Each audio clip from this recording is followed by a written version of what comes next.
My brother Derek has always been the golden child. Star quarterback in high school, full scholarship to Yale, MBA from Wharton, married his college sweetheart in a wedding that cost more than most people's houses. At 34, he was CFO of our family's commercial real estate development company, Chun and Associates, pulling in $380,000 a year plus bonuses. I'm Elena Chun, 2 years younger, and I've always been the disappointment. I dropped out of business school after one semester, told my parents I wanted to find myself, and moved to Austin with $4,000 in savings and a backpack. I worked as a barista, then a property manager's assistant, then started flipping small houses with a partner I met at a real estate investment meetup. The family reactions were predictable. "You're throwing your life away," Dad said when I told him I wasn't going back to school. "Derek is building something. You're just wandering." Mom cried. Actually cried. What will we tell people? That our daughter is a college dropout working at a coffee shop. Derek was the worst. He'd call me every few months with advice that was really just veiled insults.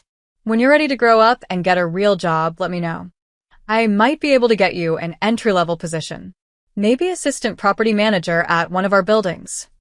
I stopped answering his calls after the third year. Here's what my family didn't know. I wasn't wandering.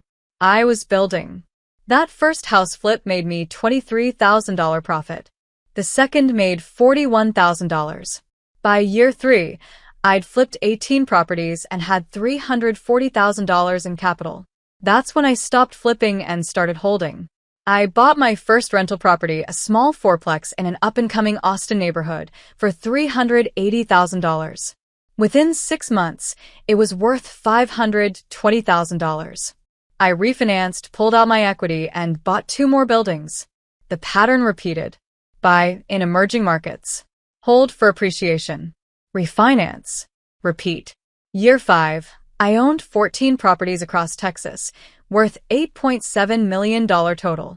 Year 7, 43 properties across Texas, Arizona, and Nevada. Portfolio value, $34 million. Year 9, I formed Chin Property Holdings LLC and brought on a partner, Marcus Webb, a former Wall Street analyst who'd also left corporate life to build his own real estate empire. Together, we had 127 properties worth $280 million. Year 11, we took the company semi-public through a REIT structure, bringing in institutional investors.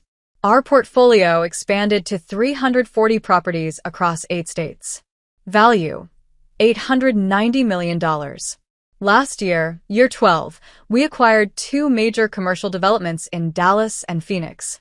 Our portfolio now included residential, commercial, and mixed-use properties totaling 476 buildings. Current portfolio value, $2.1 billion. My personal ownership stake, 34%. My net worth, approximately $714 million. But to my family, I was still Elena, who dropped out of college and played around with houses in Austin. I never told them.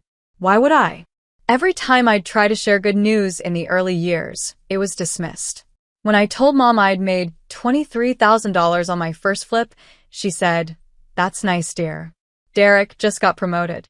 When I mentioned I'd bought my first rental property, Dad said, "Be careful. Real estate is risky. You could lose everything." So, I stopped sharing.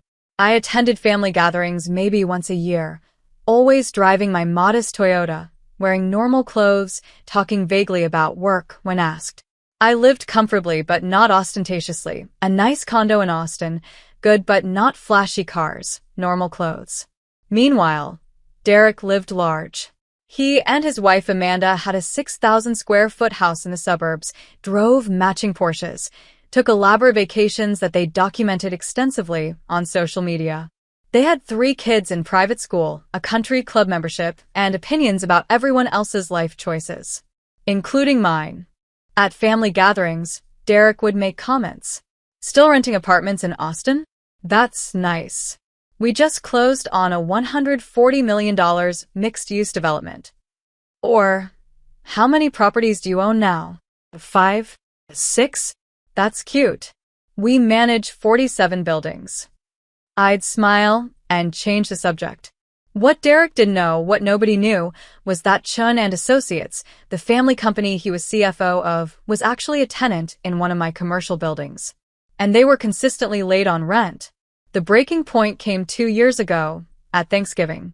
I'd flown home to San Francisco for the holiday, planning to stay 3 days. The moment I walked in, Derek started. Elena. Still in Austin? How's what do you call it? Your little property thing?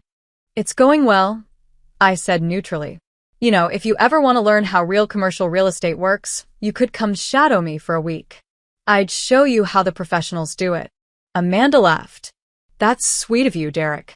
Elena could probably use the guidance. Mom patted my hand. It's good that Derek is willing to help you, sweetheart. I excused myself and went to the bathroom, took 10 deep breaths, reminded myself that I was a successful businesswoman with a 9-figure net worth and didn't need to prove anything to anyone. But it kept happening. All weekend. At dinner, Derek held court about a deal he'd just closed. $89 million acquisition. I structured the entire financing package myself. Elena, this is the kind of scale you should aspire to. Maybe in 10 or 15 years, if you work hard. On Saturday, he offered to mentor me. I'll send you some of my old business school textbooks. Basic stuff, but it'll help you understand how real developers think. On Sunday morning, as I was packing to leave, he came to my room. Look, Elena, I'm worried about you. You're 32 years old, still doing this small-time landlord thing. Don't you want more? Don't you want to build something significant? I looked at him. Really looked at him. My brother, so certain of his superiority. So convinced I was failing. I'm happy, Derek. That's enough. He shook his head. Happiness is what people say when they've given up on success. You could be so much more if you just tried. I left that afternoon and didn't go back for a year. During that year, Chun Property Holdings acquired a major portfolio in Denver, $340 million worth of properties in a single transaction.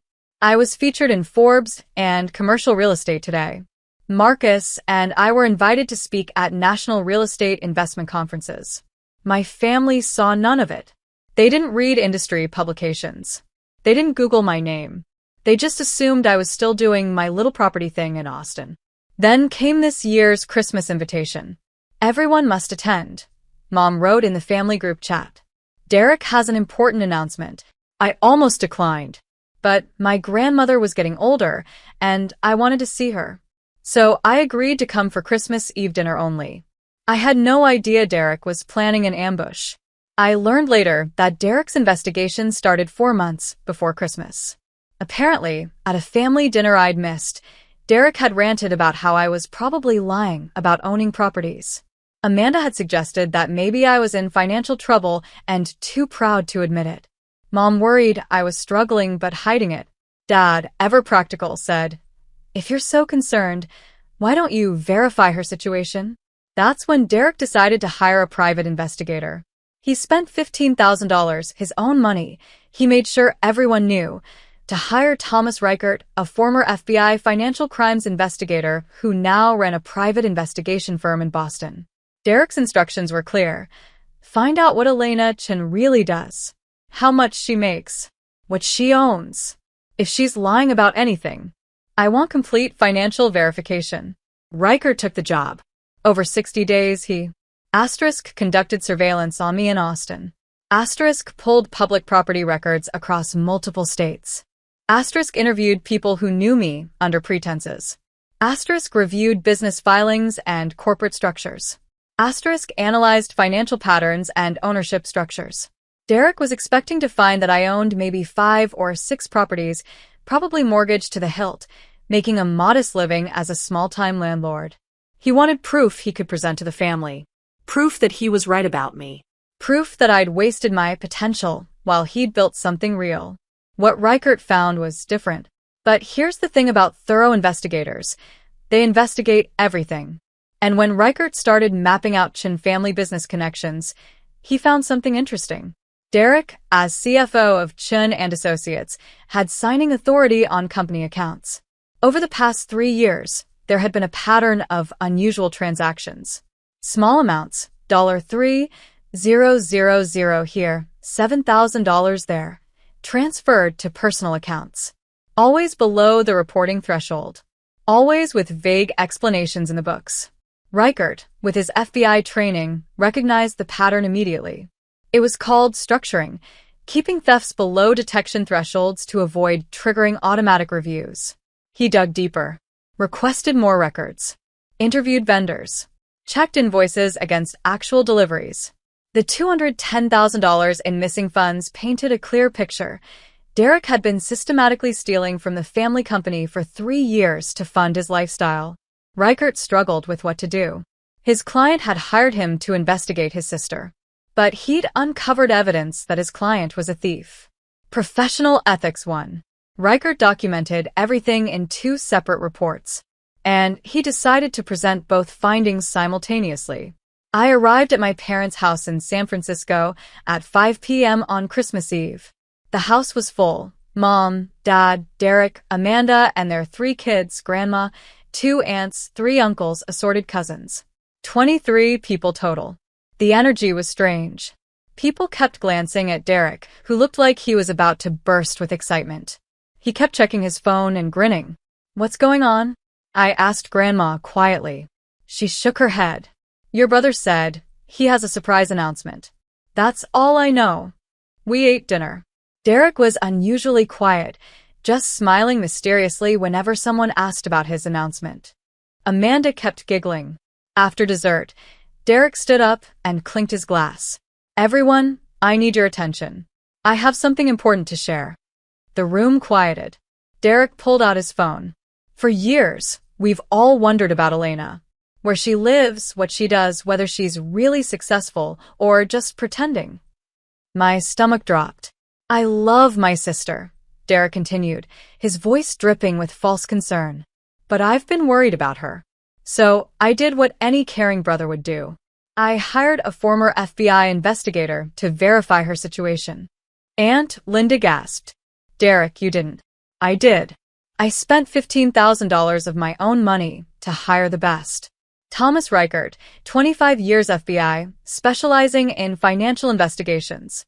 He spent 2 months investigating Elena's finances, her properties, her entire life." Mom looked at me with pity. "Oh, sweetheart." Derek's smile widened. "Mr. Reichert is here tonight. I invited him to present his findings to the whole family so we can finally know the truth and figure out how to help Elena." He gestured toward the front door. It opened, and a man in his 50s wearing a suit walked in carrying a leather briefcase. "This is Thomas Reichert," Derek announced. "Tom, please tell my family what you found." The room was silent. Everyone was staring at me. Cousin Jennifer was recording on her phone. Amanda was practically bouncing with anticipation. I looked at Reichert. He looked distinctly uncomfortable. "Mr. Chen," Reichert said carefully, "perhaps we should discuss this privately first." "No," Derek said firmly. "I want everyone to hear this. We've all been lied to. Everyone deserves the truth." I stayed quiet. I'd learned long ago that the best response to Derek's theatrics was silence. Reichert sighed. He opened his briefcase and pulled out 2 thick folders. One was labeled Chen, Elena, Subject A. The other was labeled Chen, Derek, Subject B. "Wait," Derek said, pointing at the second folder. "Why is there a folder with my name on it?" Reichert's expression hardened. "Mr. Chen, when conducting financial investigations, especially involving family members, professional protocol requires investigating all relevant parties. Given your position as CFO of the family business and your financial relationship with your sister, I conducted a parallel investigation." Derek's smile faltered. "That wasn't what I paid you for." "You paid me to find the truth," Reichert said flatly. "I found all of it." He opened the first folder. Subject A, Elena Chen. Age 32. Current residence, Austin, Texas. 4,200 square foot condominium in downtown Austin. Purchased outright for $2.3 million in 2022. The room went dead silent. Reichert continued. Employment, co-founder and managing partner of Chin Property Holdings LLC, a real estate investment and management company. The company operates as a publicly traded REIT with institutional backing. Mom made a small sound. Current portfolio, 476 properties across 8 states, including residential apartment complexes, commercial office buildings, retail centers, and mixed-use developments. Properties range from small fourplexes to major commercial towers. Reichert pulled out a document. Total portfolio value according to the most recent third-party appraisal completed November 2024, $2.1 billion. You could have heard a pin drop. Elena Chen holds a 34% ownership stake in the company. Conservative estimate of her personal net worth, $714 million. Her annual income from property cash flows, salary, and distributions, approximately $18 million. He pulled out another document, a magazine. Forbes. My face was on page 62 in the America's Self-Made Women feature. Ms. Chen was featured in Forbes last year and has been profiled in Commercial Real Estate Today, Multi-Housing News, and National Real Estate Investor. She's spoken at 4 national real estate conferences in the past 18 months. Aunt Linda whispered, "Oh my God." Derek's face had gone from excited to pale. That can't be right. Check again." Reichert looked at him. "Mr. Chen, I verified everything personally. I reviewed property records in 8 states, corporate filings, tax documents, partnership agreements, and REIT disclosures. I interviewed her business partner, several employees, and property managers. I even attended one of her conference presentations in Dallas under an assumed identity." He pulled out photos, me on stage at the National Real Estate Forum, standing next to Marcus as we accepted an industry award, cutting the ribbon at a new commercial development in Phoenix. Elena Chen is one of the most successful real estate investors in the Southwest. Her company manages over $2.1 billion in assets. She built it from nothing over 12 years. Grandma started laughing. Actually laughing. "Elena, you brilliant girl." But Derek was staring at the second folder. "What's in that one?" Reichert's expression changed. Hardened. "Mr. Chen, this is where things get complicated." Derek stood up. "What do you mean complicated?" "During my investigation of Elena Chen, I naturally examined her business connections. I discovered that Chen and Associates, your family company where you serve as CFO, is a tenant in one of her commercial properties in Dallas. A 10-year lease signed in 2021. Dad spoke up. "Wait, Elena owns that building?" "She owns 17 buildings in Dallas," Reichert said, "including the one your company leases." Derek's jaw tightened. "But that's not the complicated part," Reichert continued. "As part of my due diligence, I examined Chen and Associates' financial health, standard practice, when evaluating a tenant. What I found raised red flags." He opened the second folder.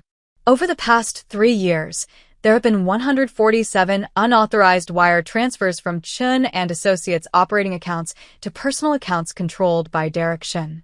Amounts ranging from $800 to $9,400 per transaction, always structured to avoid automatic reporting thresholds." The room exploded. "That's a lie." Derek shouted. Reichert pulled out bank statements.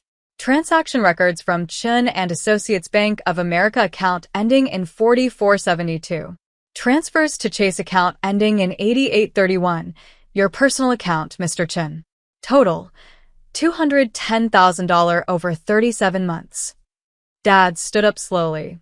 "Derek, what is he talking about?" "It's not what it looks like." Derek's face was bright red. "Those were legitimate business expenses." Reichert shook his head. "No, sir." "I cross-referenced the internal accounting descriptions with actual vendor deliveries and services. The money was transferred with vague explanations, consulting fees, vendor payments, project costs, but no corresponding invoices, contracts, or deliveries. The money simply went to your personal account." He pulled out more documents. "Furthermore, I found evidence that you used this money to fund personal expenses, luxury car payments, country club dues, private school tuition, a vacation property in Tahoe." Mom sat down heavily. "Derek, no." "This is clearly a pattern of embezzlement," Reichert said, his FBI training evident in his clinical tone. Systematic theft from a family business, structured to avoid detection. Under federal law, this constitutes wire fraud. Each electronic transfer is a separate felony count. Amanda was crying. Derek, tell them he's wrong. But Derek couldn't. His mouth opened and closed, no words coming out. As a former FBI agent, Reichert continued, I'm legally obligated to report evidence of felony financial crimes. I contacted the FBI's Financial Crimes Division 4 days ago. They've been reviewing the evidence. That's when Derek started screaming. You had no right. I hired you to investigate her. He pointed at me. Not me. This is illegal. This is justice, Dad said quietly. His voice was shaking. You stole from our family company. From me. From your mother. We trusted you. Derek spun toward me. This is your fault. You did this. I did nothing, I said quietly. It was the first time I'd spoken since Reichert arrived. You investigated me. You spent $15,000 to prove I was a failure. You invited your investigator here to humiliate me in front of the entire family. I stood up slowly. All I did was build my business quietly while you assumed I was failing. I never lied to anyone. I just didn't correct your assumptions. Derek's face twisted. You let us think you were nothing. You wanted to think I was nothing, I said, my voice getting harder. Because it made you feel superior. You needed me to be the failure, so you could be the golden child. I looked at Reichert. Thank you for your thorough work. I'd like copies of both reports, please. Already prepared, Ms. Chen. He handed me a USB drive. Everything is documented. That's when we heard the cars outside. Multiple vehicles. Doors slamming. Reichert checked his watch. That would be the agents. Derek ran to the window. No. The doorbell rang. Dad opened it to find 4 FBI agents standing there. Derek Chin, we have a warrant for your arrest. Christmas Eve 2024 will be remembered in my family as the night Derek was arrested for embezzlement in front of 23 relatives while trying to humiliate his sister. The agents were professional but firm. They read Derek his rights while his children cried, and Amanda pleaded. They took him out in handcuffs while everyone watched in stunned silence. Mom collapsed into a chair. Dad just stood there, looking 10 years older. Reichert approached me quietly. Miss Chun, I apologize for the manner of this revelation. Your brother insisted on the public presentation. You did the right thing, I said. Thank you for your integrity. He nodded. For what it's worth, what you've built is extraordinary. I've investigated many financial professionals. You're one of the most impressive I've encountered. After Reichert left, the family just sat there processing. Finally, Aunt Linda spoke. Elena, why didn't you ever tell us? Would you have believed me? I asked simply. When I told Mom I made $23,000 on my first flip, she dismissed it. When I bought my first rental property, Dad said it was risky. Every accomplishment was minimized or ignored. So, I stopped sharing. I built my company with people who believed in me from the start. My business partner Marcus, my team, my investors, they never doubted me. Why would I waste energy convincing people who were determined to see me as a failure? Grandma stood up and walked over to me. She hugged me tightly. Your grandfather would be so proud, she whispered. He always knew you were brilliant. I felt my eyes burn. Thank you, Grandma. Dad finally spoke. Elena, I don't know what to say. We failed you. I failed you. Yes, I said simply. You did. Can you forgive us? I was quiet for a long moment. Maybe. Eventually. But not tonight. I picked up my coat. Where are you going? Mom asked. Back to Austin. I have a conference call with Tokyo investors on the 26th. We're expanding into commercial development in Japan. As I walked out, Cousin Jennifer called after me. Elena, that video I recorded, can I delete it? I turned back. Keep it. Or post it. I don't care anymore. I spent 12 years building my empire in secret because I was afraid of judgment. I'm done hiding. I drove to the airport, and caught a red-eye back to Austin. Derek was charged with 47 counts of wire fraud, 1 count for each unauthorized transfer over $5,000. The rest were bundled into conspiracy charges. The evidence was overwhelming. Reichert's investigation had documented everything, and the FBI's forensic accounting confirmed it all. Derek had stolen $210,000 from Chun and Associates over 3 years to maintain a lifestyle he couldn't actually afford. His CFO salary was $380,000, but after taxes, Amanda's spending habits, 3 kids in private school at $45,000 each, the country club membership, the Porsches, the oversized house, the Tahoe property, they were underwater. So, Derek stole to fill the gap. He tried to fight the charges. Hired an expensive lawyer. Claimed the transfers were legitimate business expenses that were just poorly documented. Blamed the family company's loose accounting practices. It didn't work. He was convicted on 32 counts. The judge sentenced him to 4 years in federal prison. Amanda divorced him 8 months into his sentence. She got the house, the kids, and most of his remaining assets. He'll be out in 2027 with nothing. Chun and Associates nearly collapsed from the scandal. Dad, as CEO, faced intense scrutiny. The board demanded a full audit. Several major clients pulled their contracts. Dad called me 3 months after Derek's conviction. Elena, the company is struggling. We've lost $47 million in contracts. We might have to close. I'm sorry to hear that, I said carefully. Would you consider helping? Maybe a loan or… No. Silence. Dad, Derek stole from your company for 3 years, and you didn't notice. That's not bad luck, that's bad management. I'm not investing in a failing business with poor controls and worse judgment. I understand, he said quietly. I had to ask. I know. They ended up selling Chun and Associates 9 months later.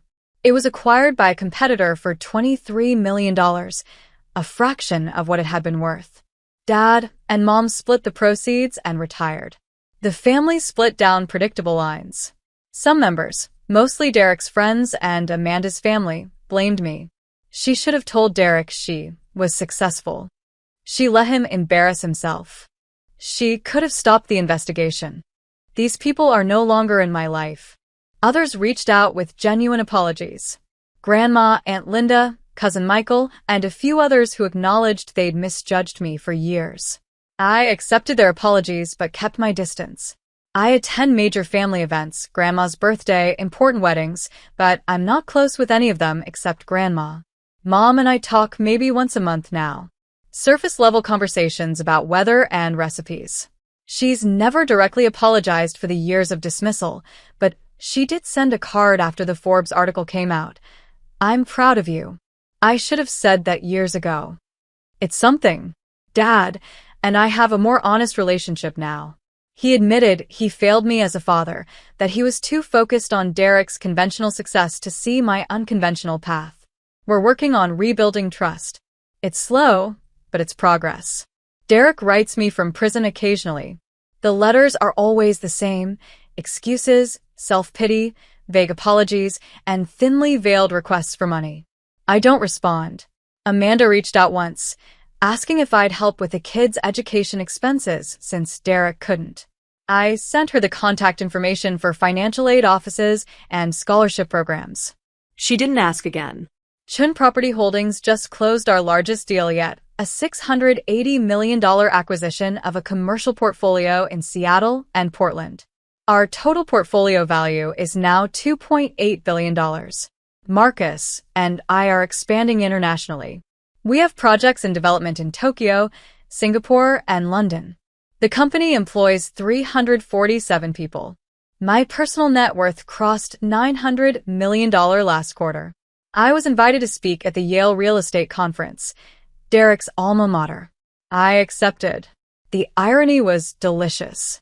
I'm dating someone, Ryan, a venture capitalist who built his own firm from nothing and understands what it's like to succeed despite skepticism.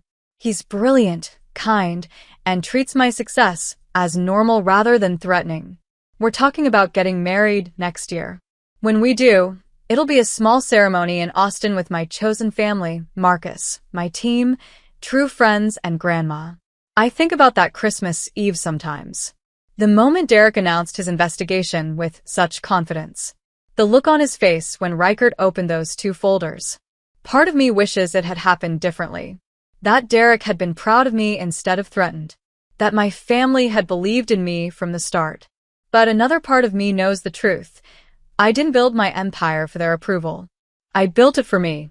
Every property I acquired, every deal I closed, every risk I took, I did it because I believed in myself, even when nobody else did. Derek spent $15,000 to prove I was a failure. Instead, he proved I was exactly who I said I was all along, a successful real estate investor who built a billion-dollar empire from nothing. Just not the person he wanted me to be. And that was his mistake, not mine. I received a letter last week from Reichert, the investigator. He'd followed my career trajectory and wanted to share something. Ms. Chun, in 25 years of investigating financial professionals, I've seen many types of success. Most impressive is watching how you've continued to grow your empire with integrity while your brother's fraud destroyed his life. You didn't just build wealth, you built character. That's rare. I framed that letter. It's in my office next to my Forbes feature, my conference awards, and a photo of me and Grandma at my Austin condo. Reminders that success isn't about proving others wrong. It's about proving yourself right.